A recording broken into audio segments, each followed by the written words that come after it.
嗨，大家好，我是客服 Mia。我們輸入 fansgurus.com 進入平台，進來之後呢，可以看到 fansgurus 平台的界面。平台右上角可以切換中英文或多國語言，大家依需求選擇適合自己的語言。界面選擇好語言後，往下拉是我們的登入位置。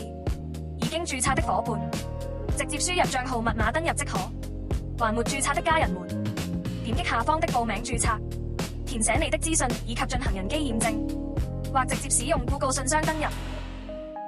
我這邊是沒有註冊的，直接選擇 Google 信箱登入更便捷。各位家人等一下下，現在我們已經進入平台內了。點擊左側導覽列服務，進入服務界面，接着點選 Facebook 圖示，進入 Facebook 服務界面，往下滑。我想為我的 Facebook 群組增加群組成員，向下滑動，找到 Facebook 群組成員這一欄，找到後選擇你想要的一個服務，點選 View 按鈕，彈出建立訂單界面。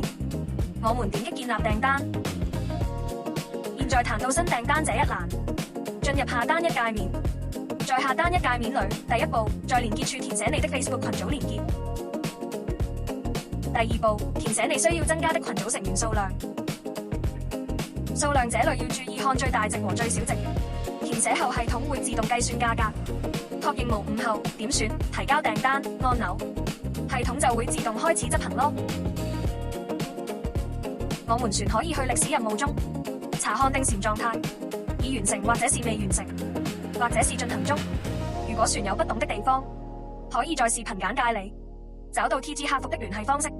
我已經把網站鏈接和 TG 中文頻道連接放在下方簡介中，方便大家查看。我們下期再見。